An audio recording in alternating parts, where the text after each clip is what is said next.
de retour avec notre deuxième invitée, Marie-Claude Harel. Bonjour Marie-Claude. Bonjour. Ça va? Oui, ça va très bien. Ça va? Marie-Claude, tu peux nous parler un petit peu de toi en commençant? Je pense que tu partages ta vie avec le travail et la peinture. Oui, je partage ma vie. Disons que j'ai toujours eu ça en moi, vouloir peindre. Par contre, vu la réalité de la vie, je voulais avoir des enfants, une maison, être bien établie et j'avais pas le guts à 22 ans ou à 20 ans pour foncer dans ce métier, ce beau métier-là. Donc, je me suis allée en informatique et dernièrement, ben voilà, 5 ans, j'ai eu une année sabbatique et retour aux sources et j'ai, à ce moment-là, pris des cours avec Anne Drouin. Et ma démarche là, Est-ce que tu en avais fait quand même un petit peu avant de la peinture ou pas vraiment? Non, j'ai fait du dessin, beaucoup de dessin, la pastel. D'ailleurs, j'en fais à l'occasion de la pastel encore. Quand la peinture à l'huile prend trop de temps à sécher, je fais une pastel, un 16-20. Donc, j'ai toujours crayonné depuis mon cours d'art au secondaire. J'ai fait tous mes cours au secondaire en art, donc avec le professeur Serge Loca. Et ça m'a éveillée aux arts. C'était mon cours préféré. À ce moment-là, ce qui amenait à toucher à tous les médiums? Oui, l'aquarelle, le 3D, la sculpture, un peu tout. Là, mais moi, je préférais vraiment toujours le dessin à ce moment-là. À l'huile, on le touchait plus ou moins parce que c'était quand même une méthode assez complexe. Mais j'ai toujours voulu, quand je vais être quand je vais avoir une opportunité. Et l'opportunité est arrivée, voilà. Quand tu dis « j'ai toujours voulu », est-ce qu'il y a un facteur héréditaire oui, de ton côté disons, au niveau du dessin et de la peinture? J'ai comme baigné dans les arts quand j'étais toute jeune. Mon père était photographe et ma mère, elle aussi, était bonne dans les arts. Elle faisait des croquis, elle faisait des croquis dans mes devoirs. Elle m'aidait à visualiser qu'est-ce que je voulais faire. En tout cas, elle me donnait un petit coup de pouce en dessin. Et c'est eux qui m'ont initialement donné le goût des arts. Et chez mon père, il y avait plein de tableaux. C'était une maison qui était décorée avec goût, très personnalisée, vu qu'il était Quand tu dis plein de tableaux, c'est qu'il achetait des tableaux d'artistes? Il en achetait, oui. Il faisait comme des deals. OK, avec sa photographie et des échanges. Oui, il y avait du Gérard Cordeau, il y avait, je ne me rappelle plus, des artistes québécois. Il encourageait. Donc, tout de suite petite, là, il y avait l'œil déjà était... oui, c'était... Et en plus, il y avait la musique aussi. À regarder. La musique? La musique aussi, on était vraiment très dans la musique classique. Mon père... ma mère jouait au piano, mon père chantait un peu l'opérette. Et la musique était très présente là, chez nous. Et ça, je peux en venir à pourquoi je fais des ballerines. Et c'est le pourquoi. J'aime quand je peins, j'entends la musique classique. Est-ce que tu as fait du ballet quand tu étais petite? Non, j'ai pas ce talent. Non. Peut-être. Ma mère en a fait, puis toute jeune, j'avais mes petits ballets, mes petits souliers, mais... Non, ça n'a pas accroché après toi? Non, pas du tout. Je m'entraîne de tous les jours. C'est bon de se tenir en forme, mais pas pour du ballet. Non, ça prend une souplesse incroyable. La musique est importante, tu dis, quand tu étais petite et puis quand tu peins aussi. Oui, j'aime bien mettre, surtout quand je fais les deux, les portraits aussi. Ça m'aide à donner du rythme. Puis ça me fait rentrer comme dans ma bulle. Est-ce que tu as différentes musiques que tu privilégies? J'aime bien la musique classique. 99,5, c'est bien. Ou bien, j'ai des disques de ballet que je mets. C'est une atmosphère. Je rentre dans ma bulle. Ça m'aide vraiment à être... qu'est-ce que je suis, là? À être dans mon élément. C'est bien. Tu travailles à l'huile. Oui. On sait que l'huile est un petit peu plus long à sécher. Est-ce que tu peux nous parler un petit peu de la technique? La technique, j'ai comme une première technique, c'est tout, avec le liquin. Le liquin, c'est comme à mi-chemin entre l'huile et l'acrylique. Ça permet à la peinture de sécher plus rapidement. Ça permet aussi à faire glisser ton pinceau plus facilement sur la toile. C'est ce qui permet les beaux dégradés qu'on peut voir dans tes toiles. Oui, puis ça permet de faire les cheveux. Tous les cheveux sont faits avec du liquin, c'est avec un petit pinceau, ça glisse avec moi j'appelle ça un traîneux, mais c'est un traînard. Un traînard, oui. Et ça permet de faire ces détails-là. Et souvent, quand je fais la première couche, parce que j'ai des fois 4 couches de peinture à l'huile, La première couche, c'est comme plus la vie. Là. Il y a plusieurs étapes. Est-ce que tu commences avec un fond acrylique, comme certains artistes font? Oui, ou tu commences tout de suite à l'huile? Exactement. Je commence avec un fond acrylique qui va être, présentement, j'ai développé, là, c'est un fond acrylique noir. On voit qu'il est un petit peu noiraude. Celui-là aussi. Mais dans ceux que je fais présentement, je vais faire un fond complètement ivoire. Et après, je vais prendre une autre couleur acrylique. Je vais savoir si mon fond est bleu, je vais aller chercher un acrylique bleu. Je vais commencer à faire mon fond en acrylique bleu. Parce que si je veux donner vraiment comme une transparence un petit peu bleutée en dessous, j'ai tendance à peut-être travailler un petit peu plus avec l'acrylique au début, justement pour accélérer. Parce que la couleur du fond influence les couleurs qu'on met par-dessus. Oui, puis ça laisse un petit peu, on voit un petit peu le bleuté s'il est là. Ou bien si c'était dans les fonds de jaune, si je mets du mauve, le jaune va ressortir un peu, ça va faire comme un effet spécial.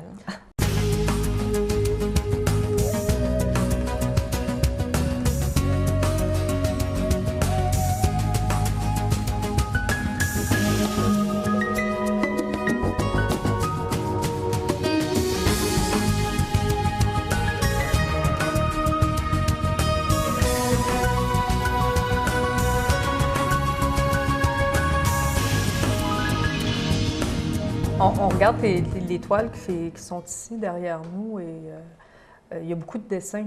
Oui, c'est ça. J'aime, prime abord, j'ai toujours dessiné. Donc, ta toile, au départ, tu fais ton dessin, tu fixes, ensuite tu commences à appliquer ta couleur? Non, je fixe pas. Je prends un Prismacolor. C'est un crayon, OK. L'huile, un Prismacolor brun. Et ça, quand j'applique mon huile, elle se dilue avec. OK. C'est pas de problème. De toute façon, je mets 3 couches. Il n'y a pas de problème. Puis avec mon liquin, justement, le liquin, il le dilue.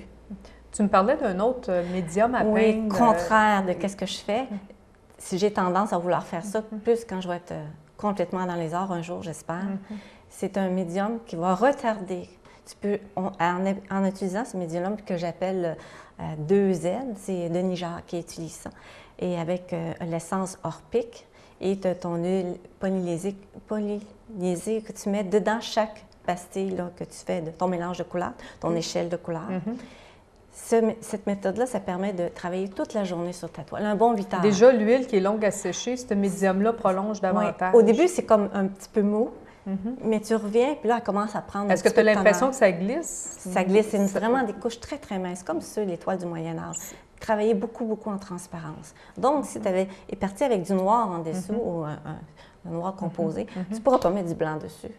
C'est transparent. Il faut que tu attendes que ce soit sec à ce moment-là pour pouvoir... 2 semaines avant de retoucher la partie que tu as peinte. C'est pour ça que tu dis que tu vas reprendre cette technique-là que tu apprends avec Denis Jacques un peu plus tard, quand tu auras un petit peu plus de temps. Oui, ou pendant des fois, j'en peux en faire une pendant des vacances. Je sais que j'ai le temps de travailler. Je commence un petit peu avant, j'ai 2 semaines de vacances, donc je vais la terminer pendant les vacances. J'ai choisi mon temps. Mais présentement, je travaille 37h30, c'est difficile. Les choix de tes sujets, tu me racontais en pré-entrevue une exposition qui a lieu présentement ou qui a eu lieu au niveau des thèmes que tu as choisis. Tu peux m'en parler un petit peu? Oui, je l'ai eu, puis je la reprends? Je la reprends, ça s'appelle Héritage. Okay. C'est une exposition en honneur de mon père, donc il me passe le flambeau. Parce que mon père faisait des expositions une fois par année, une annuelle, et je le voyais, j'étais toute petite, puis à chaque année, je grandissais, puis je le voyais faire ses expositions. J'ai toujours voulu exposer comme lui. Donc, je reprends ses photos et je fais le portrait. Comme celle-ci, c'est la photo de mon père, avec le... C'est moi, quand j'étais toute petite. Ah oui, tu t'es refait. Oui, petite. C'est bien. Moi, quand j'étais toute petite, il m'a prise et j'ai refait comme moi je le voulais, avec mes roses, que j'adore les roses. Les roses, il y a une histoire aussi à propos des roses. Oui, les roses, on avait je suis dans le très chanceuse, on avait une roseraie de 150 rosiers. Et donc, c'est arrivé là, on arrivait dans la roseraie, ça sentait les roses. On avait toujours un bouquet à l'intérieur. C'était quasiment notre emblème. Donc, j'étais marquée par les roses, la douceur de la rose, le velours qu'on peut comme toucher quand on voit mes toiles. Là, il y a beaucoup de lumière dans la rose aussi. Oui, le fait beaucoup de lignes, beaucoup de dessins aussi. Beaucoup de dessins aussi, en effet. Oui, ça m'attire, cette rose-là. Les roses m'attirent. Pour revenir à ton exposition Héritage, tu as 3 thèmes, je pense. 4 thèmes. Tu me corriges si je me trompe. J'ai les portraits ils vont être jumelés comme ça. Et j'ai les fleurs, parce que chez mon père, il y avait des roses, mais il y avait beaucoup d'autres fleurs.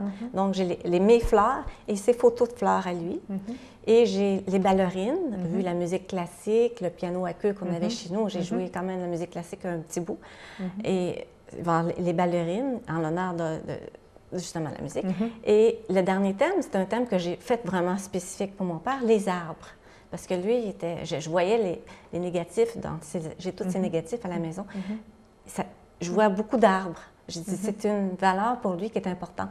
La longévité de l'arbre, les générations, l'arbre qui passe de génération à... Lui, ça l'impressionnait, une sagesse qui se passe dans l'arbre. Et j'ai fait 3 toiles d'arbres pour lui. Et avec la photo en dessous. Donc, c'est un beau clin d'œil autant à ton père qu'à ta mère, de par la musique, de par la photo. Oui, exactement. Puis tout autour de cette exposition-là, qui va avoir lieu la prochaine, c'est en décembre, le 6 décembre au 29 décembre, à la bibliothèque de Sainte-Rosalie, juste après Saint-Hyacinthe. Et l'exposition se présente bien dans une bibliothèque parce que chaque thème est expliqué.